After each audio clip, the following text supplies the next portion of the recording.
Bienvenidos y bienvenidas a esta segunda jornada. Ayer tuvimos un excelente día que superó las expectativas que nosotros teníamos para este evento. Para las personas, ¿no es cierto?, que pudieron disfrutar de la ceremonia que tuvimos en la tarde, ¿no es cierto? Eh, Culminó un día redondo que nosotros tuvimos respecto de todas estas reflexiones teológicas. Hoy vamos a comenzar con el profesor Nicolás Panoto.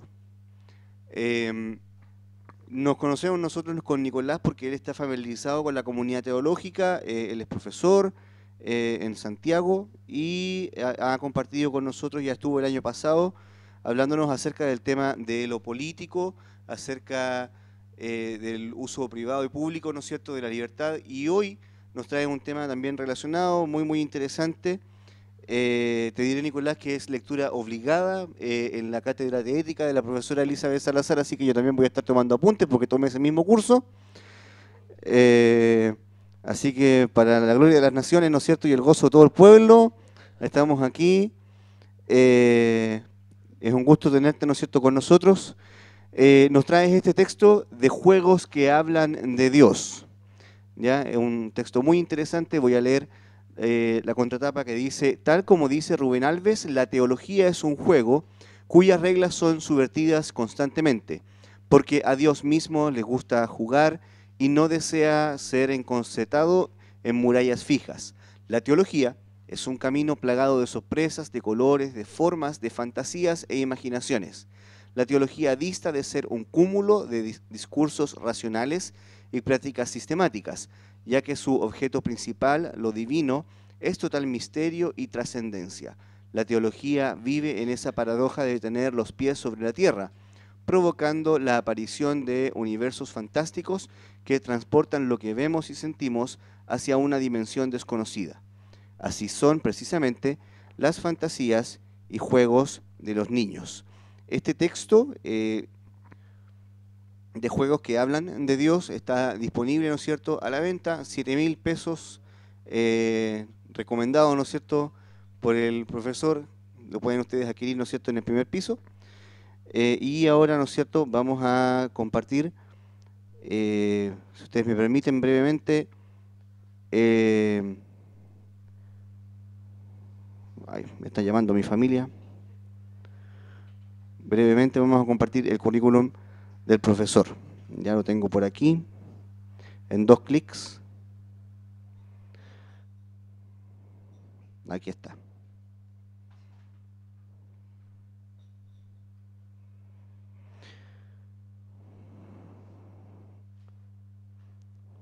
Nicolás Panoto, argentino, licenciado en Teología por el ICEDET. Mamá, estoy en una conferencia, gracias por llamarme, te quiero mucho, pero no.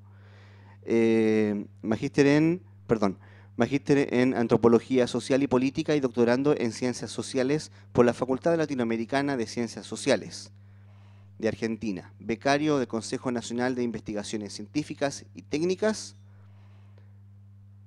Director del Grupo de Estudios Multidisciplinarios sobre Fraternidad Teológica Latinoamericana, parte del directorio de Postcolonial Networks, autor de Teología y Espacio Público, de juegos que hablan de Dios, hacia una teología latinoamericana de la niñez y religión, política y postcolonialidad en Latinoamérica, hacia una teología postfundacional de lo público. Este es su último texto del año 2016. Recibimos entonces con este aplauso al profesor Nicolás Panoto.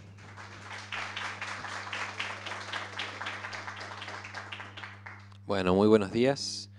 Muchas gracias ante todo por esta posibilidad de compartir otra vez con ustedes. Fue un gusto compartir el año pasado y bueno, siempre con la expectativa que se siga dando esta chance. Bueno, para ir rápidamente a lo que me gustaría compartir con ustedes, le puse como título a la ponencia: La libertad cristiana como apertura radical al otro, una invitación desde la gracia como paradoja divina. Me gustaría empezar recordando que hace muy poco tiempo atrás, la biblista que deben conocer, llamada Elsa Tames, presentó un trabajo que se llama Justicia de Dios y Misericordia Infinita, donde precisamente propone una relectura a lo que era el abordaje de la doctrina de la justificación desde una perspectiva de la teología de la liberación, allá por los 80, ¿no? Que es un trabajo que esta biblista inclusive trabajó en su tesis doctoral. Bueno, yo estuve presente en la conferencia y ella nos contaba que, bueno, obviamente en aquel tiempo lo que ella quería hacer era un puente entre la teología de la justificación y la teología de la liberación latinoamericana, con lo cual, bueno, se centró más que nada en distintos aspectos muy clásicos de la teología de la liberación, como es el lugar de los pobres, el concepto de liberación, pero lo que más le interesaba trabajar era el concepto de pecado estructural, ¿no? Que era un concepto muy típico de las teologías de la liberación, que básicamente plantea de que el pecado no es solamente una situación moral de cada individuo, sino que también tiene que ver con prácticas que afectan a toda la sociedad y a un conjunto más grande. Hay estructuras pecaminosas, no solamente personas pecadoras, ¿no? Y obviamente ella decía, en aquel tiempo los conceptos de pecado individual y de perdón no tuvieron mucha relevancia en su trabajo, ¿no? Estamos hablando de hacia fines de los 80. Y bueno, ella obviamente fundamentó su trabajo en lo que era la cristología de la justicia, con un énfasis en el ministerio liberador de Jesús. Y obviamente los sujetos principales de su propuesta teológica eran los pobres, y el concepto mismo de salvación tenía que ver con la salvación en torno a las estructuras de opresión socioeconómicas que vivían, ¿no? Ahora nos dice Elsa Tames, dice, yo trabajé todo esto, pero ¿qué pasa? Nos encontramos al día de hoy y me doy cuenta, dice, que los pecados estructurales se siguen avanzando de la misma manera, aún peor. Las estructuras de pecado en nuestra sociedad, las injusticias, siguen avanzando de la misma manera. Y acá menciono algo que dice, hoy día no hay justicia ética significativa. La justicia jurídica ha sido cooptada por el pecado. No hay gracia, pues todo se vende y se compra. No hay perdón, sino venganza infinita. Esto es algo que mencionó ella en la ponencia. Y bueno, en su ponencia hace toda una exégesis bíblica, y básicamente lo que ella hace es una comparación entre Pablo y Santiago, ¿no? Y cito algo que ella habla. Dice, Santiago habla de la codicia, pecado y muerte. Pablo de ley, pecado y muerte. Pero no de la Torá, ya que Pablo mismo dice que es buena, justa y sana, sino a lo que se podría llamar lógica o también ley. Nomos, en Pablo, es muy amplio. No se reduce a la ley mosaica, aunque la incluye. Pablo habla de la ley de Dios, de Cristo, del Espíritu, de los miembros, alude a leyes jurídicas como la romana y a la ley de Moisés, especialmente en cuanto a los requerimientos cúlticos, la circuncisión, ciertas dietas alimenticias, etc. Entonces, básicamente, a lo que Pablo nos llama, dice Elsa Tames, en otros términos, es a resistir la avaricia que implica todo marco de ley. Por eso, dice Tames, este llamado involucra un movimiento por parte del sujeto creyente, ¿no? Es la lógica de la misericordia infinita, basada en la justicia infinita que resiste todo marco de justicia. Y acá les leo un párrafo final de su presentación que dice lo siguiente.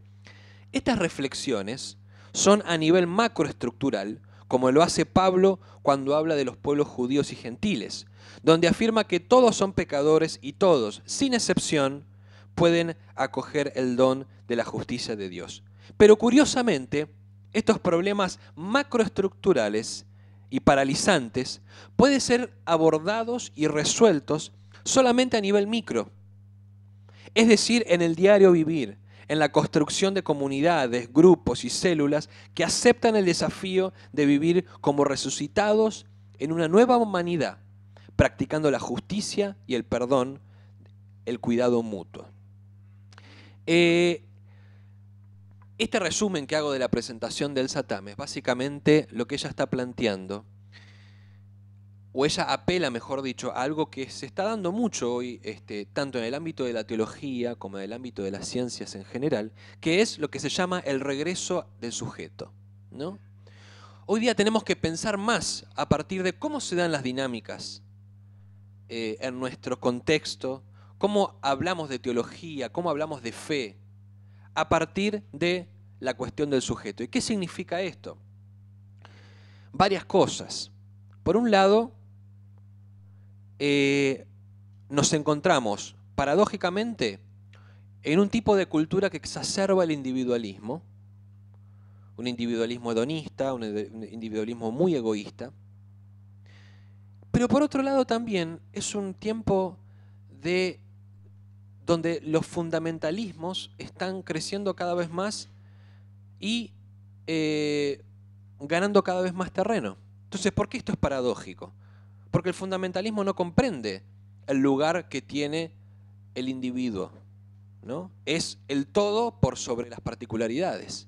El fundamentalismo, me estoy refiriendo al fundamentalismo religioso, político, social y cultural. Es decir, la comprensión de que hay una verdad absoluta que sobrepasa cualquier tipo de particularidad. Y por otro lado, este concepto tan presente de un individuo que lo único que tiene que hacer es apelar a su beneficio propio, a costa de lo que sea. Entonces vivimos en esta paradoja, y es a partir de esta paradoja donde a mí me gustaría traer un tema central en Lutero, que es un famoso texto de la libertad cristiana, ¿no? Que para preparar esta ponencia me lo hicieron releer después de años que no lo leía y descubrí cosas bellísimas que me gustaría compartir con ustedes. Ahora bien, me gustaría, o sea, para comprender, Lutero es una persona, es un teólogo que él habló de 200.000 cosas, ¿no? Su obra es extensa, por lo cual uno tiene que, cuando uno se acerca a Lutero, tiene que irremediablemente unir los diversos elementos de su teología.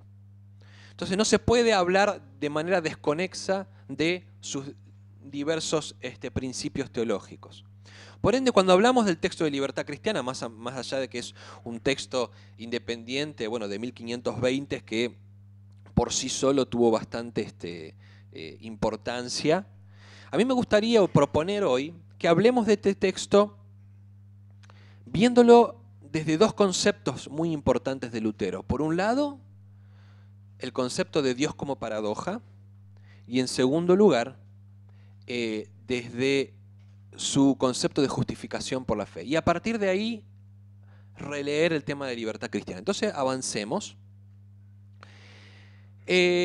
La paradoja de Dios. Lutero construye una concepción de lo divino a partir de la tensión entre lo que él llama el Deus absconditus, es decir, el Dios oculto, y el Deus revelatus, que es el Dios revelado. Esto lo encontramos en varios textos de Lutero, como por ejemplo en su discusión con Erasmo, sobre la diatriba del libre albedrío en 1524, o en De Servo Arbitrio. El contexto de esta discusión es el enfrentamiento que tenía Lutero con la teología natural de su época. ¿Qué decía la teología natural? Que venía ya desde Tomás de Aquino, siglo II en adelante.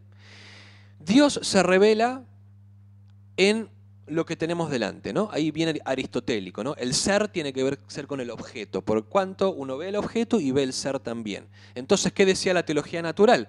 Dios se refleja en todo lo que vemos, en la naturaleza, pero ¿cómo avanzó la teología natural? Diciendo, no solamente Dios se manifiesta en la creación, en los árboles, en lo que tenemos delante, sino también en las estructuras.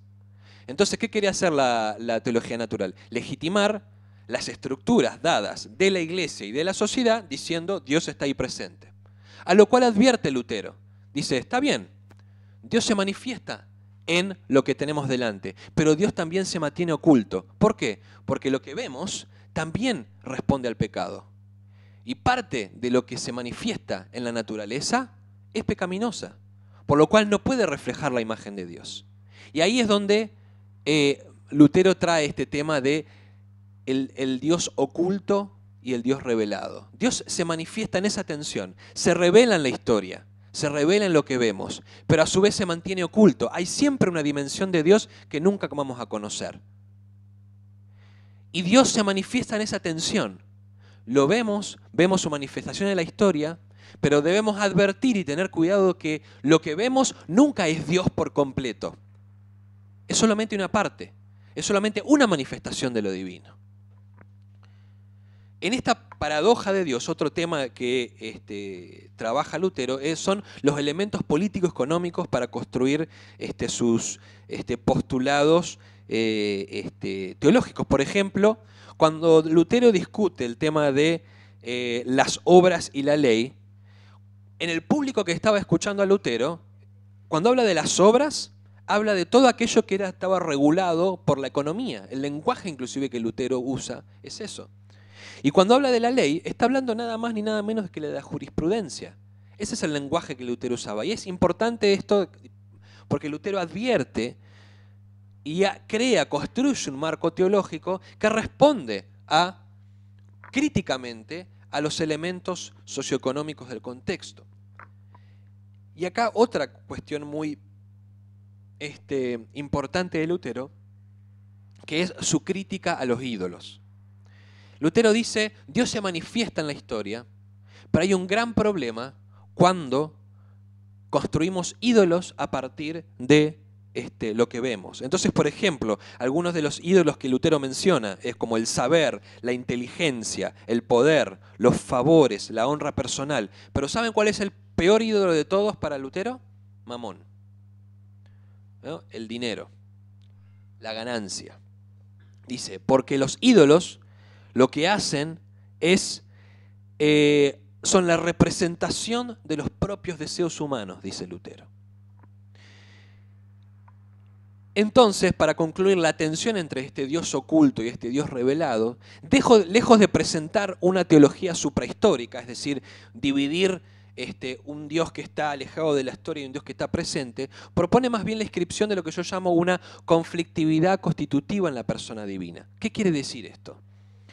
Dios se revela en la historia, Dios se manifiesta, hay imágenes concretas de Dios, pero Dios siempre se mantiene otro, siempre se mantiene misterio, por lo cual ningún discurso sobre Dios, ninguna práctica a partir de la fe en Dios, ninguna imagen que como seres humanos creyentes nos construimos de Dios, son Dios plenamente, porque hay un misterio que no puede ser recogido por los seres humanos. Y eso es importante. ¿Por qué? Porque tenemos que comprender entonces que la revelación de Dios siempre trae conflicto de interpretaciones. La revelación de Dios no tiene que ver con dar modelos fijos y estancos y verdades absolutas. La revelación de Dios tiene que ver, al contrario, con cuestionar todo aquello que se enarbole como verdad absoluta, tal como decía la teología natural. ¿Por qué? Porque Dios siempre es misterio. Y ningún ser humano puede cometer el pecado de decir, yo tengo la verdad sobre lo que Dios dice o no dice. Este es el primer elemento de Lutero que me gustaría tratar. Y el segundo elemento es el concepto de justificación. Sabemos que Lutero era un personaje con bastantes conflictos personales, ¿no? Si leemos un poco de su historia, una persona que tenía muchos temores. Esto lo cuenta él mismo, ¿no? Temores, tensiones, muchas dudas. Y una de las cosas que más le traía conflictos personales era el concepto de justicia de Dios. Y fíjense lo que dice en el prefacio al primer tomo de los escritos latinos en 1545. Yo odiaba la frase justicia de Dios. ¿Puede Dios agregar dolor al dolor con el Evangelio y amenazarnos también por él mediante su justicia e ira? Acá plantea un tema que yo creo que todos y todas quienes somos creyentes nos hemos entrado en conflicto con algunos de estos elementos, ¿no? ¿Cómo comprender la manifestación de Dios? Entonces acá es donde Lutero habla de que ninguna de las mediaciones institucionales y dogmáticas existentes por entonces podían apaciguar su frustración y su culpa con respecto al pecado. Más aún cuando las mediaciones eran tan abstractas y además funcionales a los juegos de poder de la estructura eclesial de aquel entonces. Por eso, la teología de la justificación en Lutero busca instaurar otra lógica completamente distinta. Una nueva ley, va a decir Lutero. La salvación no puede venir del seguimiento de un conjunto de preceptos externos que lo único que hacen es exacerbar una intromisión institucional en los seres humanos e imponer miedo. Por eso, en su gran comentario a la Carta de los Gálatas, Lutero hace una diferenciación entre los diversos conceptos de justicia, ¿no? Y él dice, está la justicia de Cristo y todas las otras justicias. Estas últimas, dice Lutero, son las justicias del emperador, de los filósofos, de los príncipes, de los eruditos del derecho y el propio Papa. Es un tipo de justicia, dice Lutero, fundamentada en las costumbres. Fíjense este término que usa Lutero. Las justicias que no responden a Dios que no responden a Cristo son justicias fundamentadas en las costumbres que llevan a la justificación únicamente por nuestra fuerza natural, dice Lutero. Son finalmente un conjunto de prerrogativas judiciales basadas en una visión activa, y acá pongo activa entre comillas porque este es el concepto de justicia que Lutero criticaba, donde es la persona la que debe cumplir con la pena, mientras que la justicia de Dios es una justicia pasiva, donde los seres humanos son los que reciben el perdón. Hay dos elementos de la teoría o la teología de la justificación que son importantes a tener en cuenta. En primer lugar, la teología de la justificación en Lutero siempre tiene un punto de vista teológico. La justificación, es decir, la redención del ser humano delante de Dios, nunca tiene que ver por iniciativa del ser humano, sino sobre todas las cosas por una autoentrega amorosa de Dios hacia la humanidad. Por eso dice en esta cita, que es un comentario a los Gálatas, dice, pues la justificación no es otra cosa que la invocación del nombre de Dios. La justificación siempre viene de Dios, por ende hay que entender el origen de este proceso como inherentemente teológico. Esta simple oración, como acabamos de ver acá, significa que la justificación emana ante todo del reconocimiento de una alteridad, es decir, de estar frente a una acción y una presencia que nos rebasa. Y eso es precisamente la gracia de Dios, la presencia de algo que va más allá de nosotros. No es solo el reconocimiento de una alteridad, sino nuestro lugar en esa alteridad. Fíjense lo que dice Lutero en el prefacio al primer tomo de los escritos latinos. Dice, acto seguido, recorrí la escritura tal como la conservaba en la memoria y encontré también en otras palabras un sentido análogo. Por ejemplo, dice Lutero, la obra de Dios es la obra que Dios realiza en nosotros. La virtud de Dios significa la virtud por la cual nos hace poderosos. La sabiduría de Dios es aquella por la cual nos hace sabios. Lo mismo sucede con la fortaleza de Dios, la salud de Dios, la gloria de Dios. En otros términos, la presencia disruptiva de Dios se da no solo en un nivel íntimo, como se suele decir a veces en las iglesias, ¿no?, sino desde la integralidad de nuestra persona. Mucho más, o más aún, dicha irrupción también nos hace parte de ese acontecimiento divino. Y acá hay una frase en latín de Lutero, y acá no quiero traer complicaciones, pero para entender a Lutero hay que meterse en su teología, o sea, y Lutero no es nada fácil. Y acá hay un concepto de Lutero que se llama el Deum Justificare, que significa lo siguiente: Dios siempre se justifica a sí mismo. Háganse esta imagen. Dios se manifiesta en la historia para volverse a sí mismo. Dios no se presenta como esa alteridad supranatural y nosotros aquí en la historia tratando de hacer malabares para comprenderle, para intentar hacer favores o cosas a su favor, donde ahora vamos a ver precisamente cómo él critica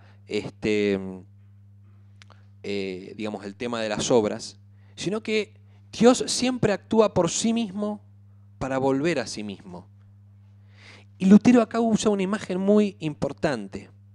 Dice, la justificación de Dios en esta apertura de Dios hacia la humanidad tiene que ver no solamente con un cambio de actitud del ser humano hacia Dios, sino con un nuevo lugar del ser humano en Dios. Repito, no es solamente una posición del ser humano delante de Dios, sino es un nuevo lugar en Dios. Esto no es solamente una palabra en particular, es un elemento teológico completamente distinto. Acá no hay una distinción radical entre Dios y ser humano, sino que en ese darse Dios reubica el propio lugar del ser humano. Y más aún, Lutero dice, el ser humano participa de la acción de Dios en la historia. Entonces, hilemos. Dios se automanifiesta y vuelve a sí mismo. En esa automanifestación, el lugar del ser humano cambia, siendo partícipe el ser humano de ese actuar de Dios en la historia. Por ende, todas las acciones del ser humano y del creyente en particular deben verse a la luz de ese Dios que está constantemente manifestándose. El segundo elemento importante de la justificación, del concepto de justificación, es lo que yo llamo la antropología paradójica que propone la justificación. Y acá la famosa frase de Lutero, simul justus et peccator, al mismo tiempo justificados o justos y al mismo tiempo pecadores. Y acá dos textos de Lutero. Uno en Tesis para 5 disputas sobre Romanos 3:28, que es un texto de 1535 al 37, y dice lo siguiente, que el ser humano sea justificado significa para nosotros que todavía no es justo, sino que recién se encuentra en movimiento o en el camino hacia la justicia. Por eso, todo aquel que es justificado sigue siendo pecador, pero sin embargo es mirado de tal forma por Dios que perdona y se apiada como si fuera completamente justo. En este sentido, esta expresión, pecador y justo al mismo tiempo, la justificación desde este sentido no es más que la irrupción de una paradoja entre una nueva condición que nos atraviesa y el continuar cargando nuestra vieja persona, si se quiere. No es pasarnos de una condición a otra, sino entendernos en un entremedio. Como seres humanos estamos en ese entremedio constante. Nos constituimos desde dos naturalezas que nos conforman como un ser en tensión, ya que la justificación no implica solo ser declarado justo, dice Lutero, sino hecho justo. No es un hecho evocativo, como un simple acto de declaración forense, ¿no? Como, bueno, nosotros hacemos la oración de entrega, pum, listo, ya estamos justificados y somos... No, en Lutero eso no es así. Esas costumbres, esa teología de una práctica forense, que yo llamo una práctica forense de la conversión, esos son tradiciones teológicas que vienen después del siglo XVIII, siglo XIX. Pero en cambio la teología luterana lo que plantea es decir, a ver, seamos más humildes con el tema de la conversión. Seamos más humildes. Estamos empezando un camino, reconociéndonos en un camino, reconociéndonos en ese entremedio, en un nuevo lugar delante de Dios, pero seguimos siendo pecadores. Entonces, esto es importante para las iglesias evangélicas hoy reconocer, a partir de esta rememoración de la Reforma, entender de dónde viene nuestra teología de la conversión, de la justificación e inclusive del pecado. Porque a veces nosotros tenemos unas antropologías demasiado exitistas precisamente. Y parece que nos convertimos y somos los mejores seres humanos del mundo y tenemos el lugar de decirle a todo el mundo lo que tienen que hacer o no tienen que hacer porque somos los línea directa con Dios. Eso, según Lutero, es pecado. Es pecado. En cambio, su antropología, la antropología de Lutero, es una antropología paradójica. No es creernos perfectos, al contrario, es reconocer la imperfección. Pero ¿saben cuál es la diferencia para Lutero? El vernos justos delante de Dios y el estar en un nuevo lugar es donde esa imperfección se transforme en un camino.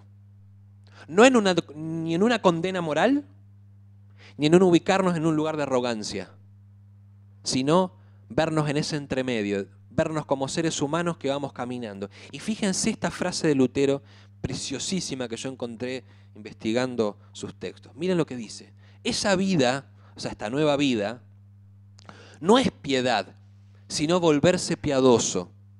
No es salud, sino ser sanado. No es un ser, sino un devenir. No es un descanso, sino una práctica. Todavía no somos, pero seremos.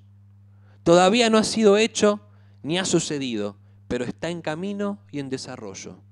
No es la meta, sino que es el camino. Todavía no brilla ni reluce todo, pero todo está siendo pulido. Hermosa esta frase de Lutero, donde precisamente enmarca su antropología. Somos seres en el devenir. Somos seres que estamos en el entremedio de ser pecadores y ser justos. Y acá hay toda una discusión que nos merecemos, que yo lo iba a traer en esta ponencia, pero obviamente no es para hablarlo en 5 minutos, que es cuál es nuestro concepto de pecado precisamente. ¿Cuál es nuestro concepto de pecado? Desde una perspectiva luterana, o sea, en este sentido me estoy refiriendo a Lutero más que nada, no tanto a la tradición luterana. La condición pecaminosa del ser humano tiene que ver con esa instancia de imperfección que tenemos como seres humanos. Una instancia de imperfección que precisamente nos comprende o nos permite comprendernos como seres en camino. El pecado, en el texto bíblico, no tiene necesariamente que ver con una condena moral. Esas son lecturas teológicas posteriores que hemos hecho. El pecado mayor en el texto bíblico es no amar al prójimo como a uno mismo y por ende, lo cual refleja una falta de amor a Dios. El resto, el texto bíblico lo marca como elementos propios de nuestra naturaleza. ¿Por qué hago esta advertencia a la luz de lo que estamos hablando de la justificación? Precisamente porque tenemos que, y esta es mi propuesta, sacarle esta carga de tanta moralina que les ponemos al concepto de pecado, cuando en el texto bíblico en realidad el pecado tiene que ver con el reconocimiento de cuál es nuestra condición como seres finitos. Y por seres finitos que somos, podemos encontrarnos en camino a la luz de este Dios que nos pone en un nuevo lugar de justicia. Pero nunca dejamos de ser seres humanos en esa paradoja, estar en camino, en devenir. Y es a partir de acá, como una conclusión. En resumen, podemos decir que la doctrina de la justificación de Lutero nos invita a pensar no solo en un nuevo lugar del ser humano delante de Dios, sino en Dios.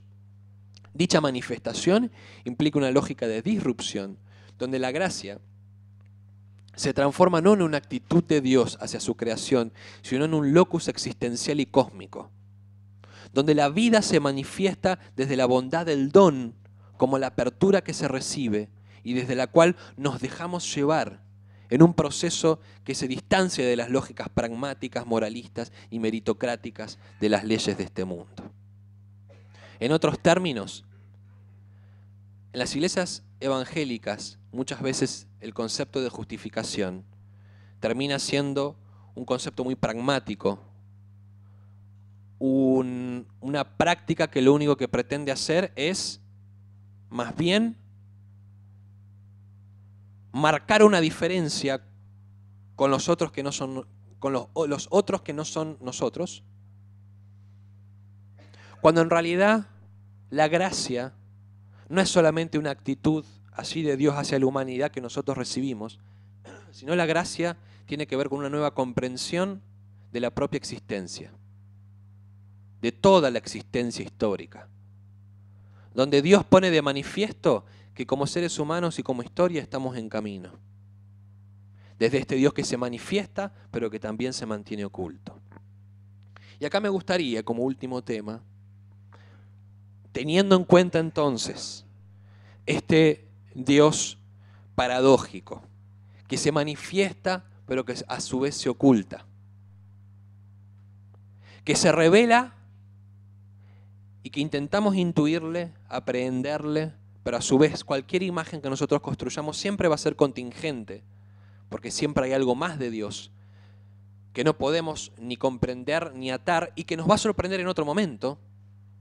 Y por otro lado, este concepto de gracia y justificación, no desde una perspectiva moral, sino como la entrega de Dios para abrir un nuevo espacio de vida, donde no nos comprendemos ahora como nuevas criaturas en el sentido de que somos perfectos, sino precisamente donde se manifiesta que somos ese entremedio, esa tensión, esa paradoja entre algo nuevo y algo viejo, entre la tensión de los pecadores que somos e imperfectos y el camino justo que comenzamos. ¿Cómo entender la libertad cristiana en este contexto? Y acá retomo este famoso texto, como les dije, de la libertad cristiana de 1520, y Lutero parte diciendo en el primer párrafo de este texto que el cristiano, o sea, él dice, comencemos esto marcando, dice, una contradicción. Y marca estos dos puntos. El cristiano es libre, Señor, de todas las cosas y no está sujeto a nadie. Y por otro lado, el cristiano es servidor de todas las cosas y está supeditado a todos. Entonces, él comienza planteando esta paradoja.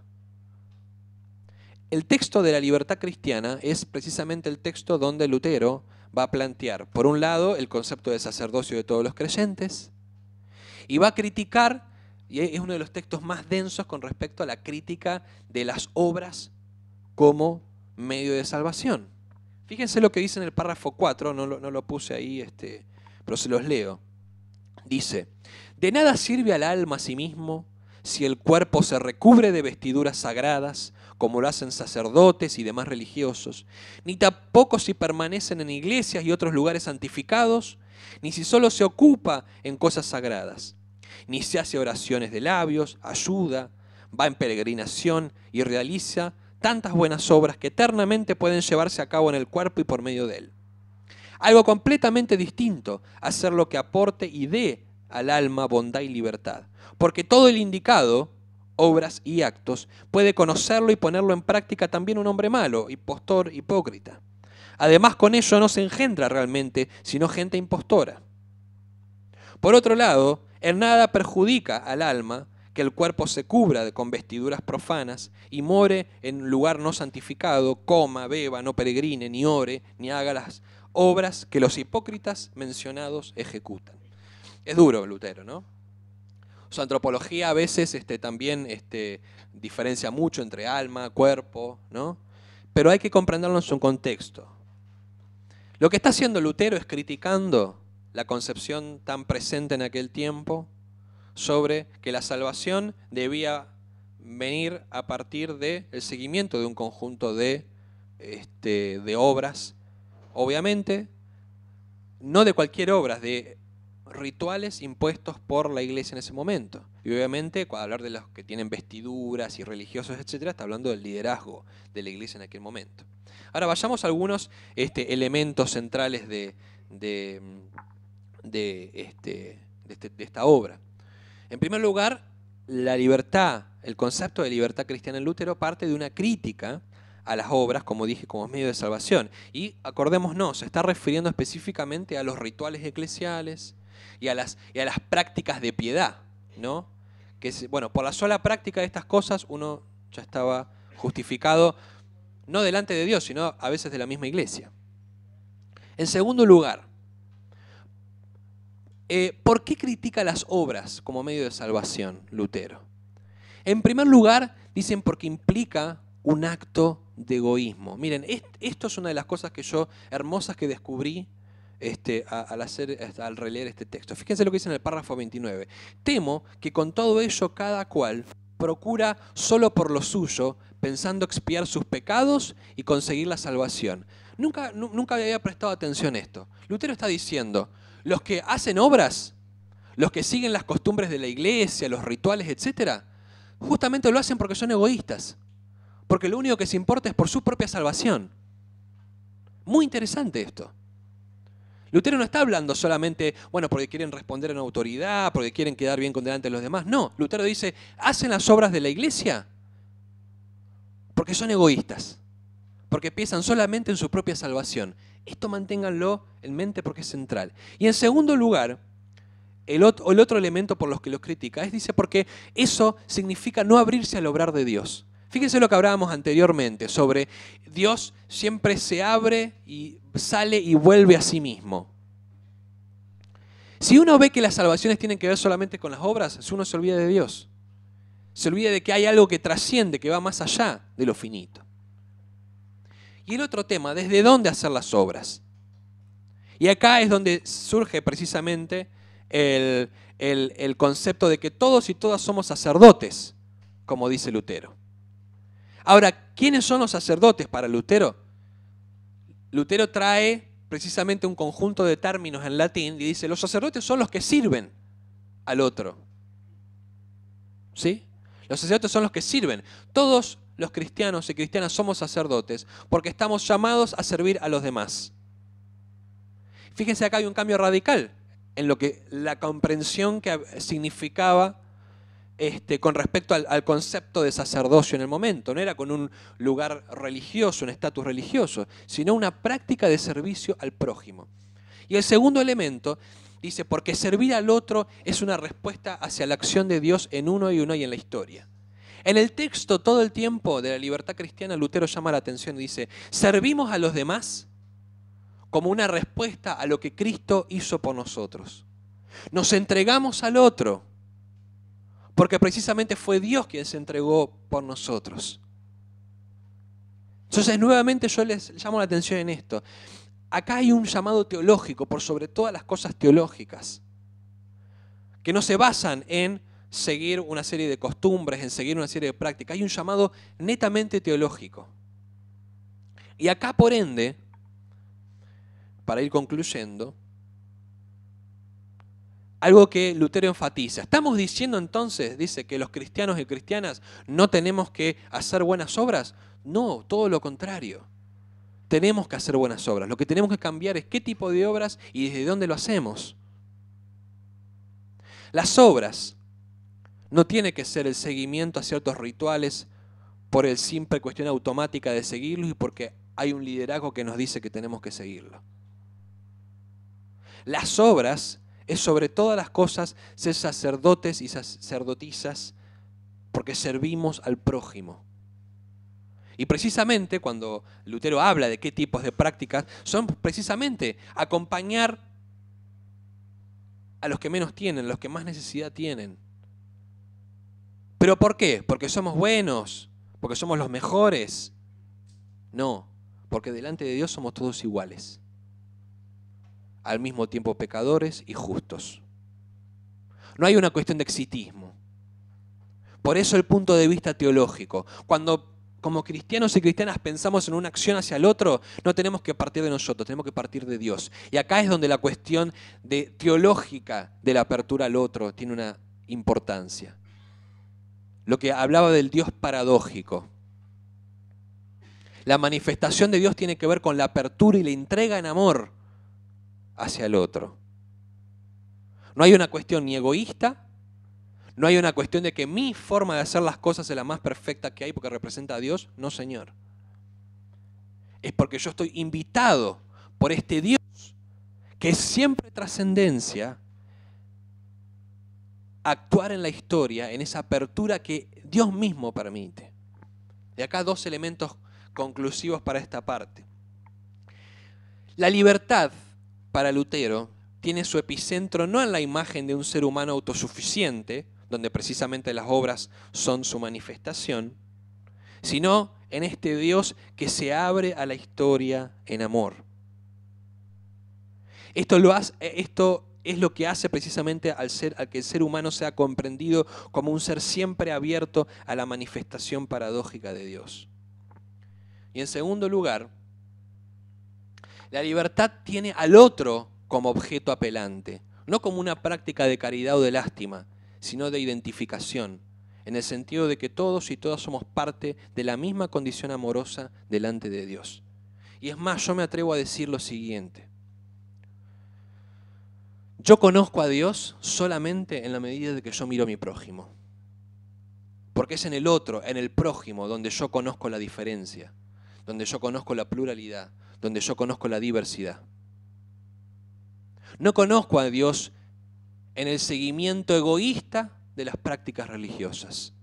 Conozco a Dios en abrirme en amor al otro, como este Dios que se está manifestando constantemente. Yo me acerco al otro porque su necesidad es la misma que yo tengo. Y porque en esta fe en Dios yo me puedo abrir al otro en compasión. Porque Dios mismo tuvo compasión de mí. Y ahora sí, para terminar, 3 conclusiones como práctica concretas de esto que estuvimos hablando.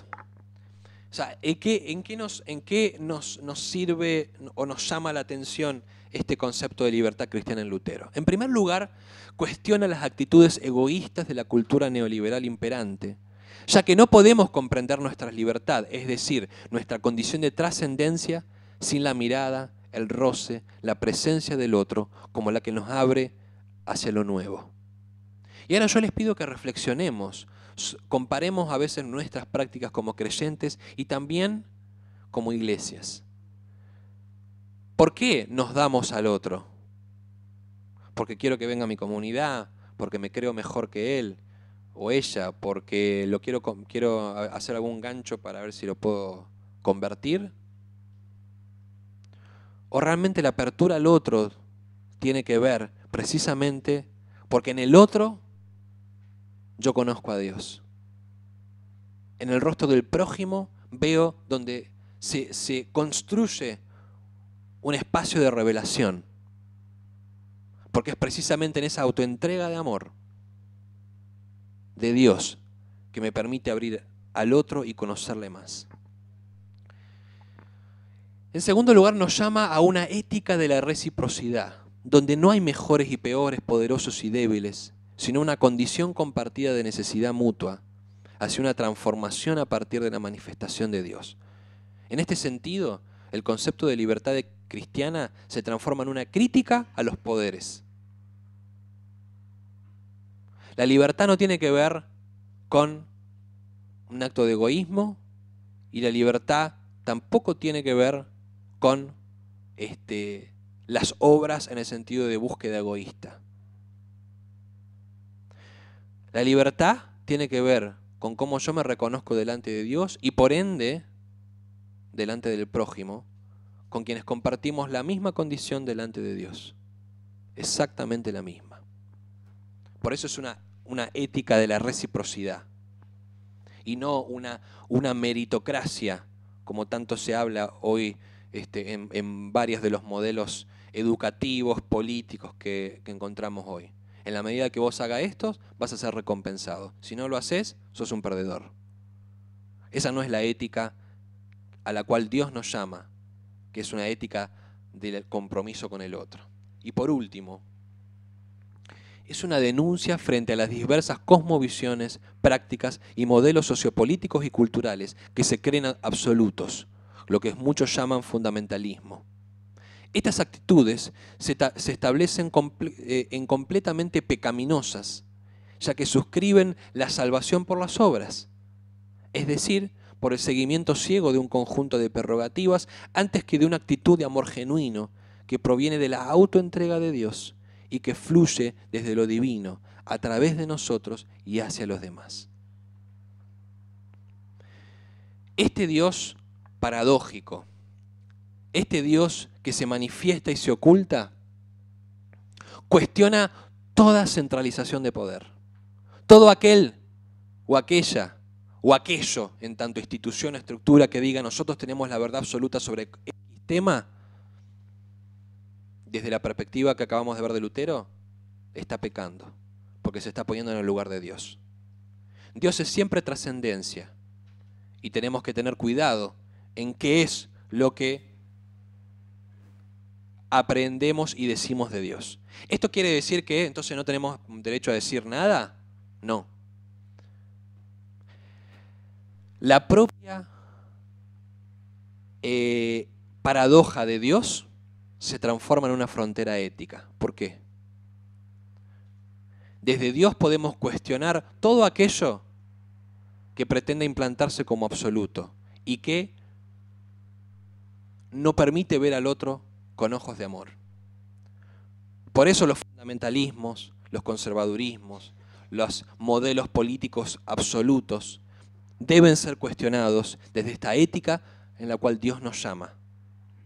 Porque Dios es siempre revelación, Dios es siempre apertura y Dios es crítica frente a aquellas particularidades que se enarbolan en su nombre. Esto es la crítica que hace Lutero a las obras como medio de salvación. No son las cosas que hacemos, que decimos, que construimos, las que pueden equivaler a la manifestación de Dios. Eso es crear un ídolo. Y nosotros como evangélicos y protestantes, tantos hablamos de la idolatría de otras religiones, y en evangélicos y protestantes hay tantos ídolos como hay en muchas otras religiosidades. Los ídolos de las estructuras, los ídolos de las moralinas, los ídolos de las prácticas dogmáticas, todos esos son ídolos. ¿Por qué? Porque frente a su ejecución ensombrecen la siempre trascendencia de lo divino.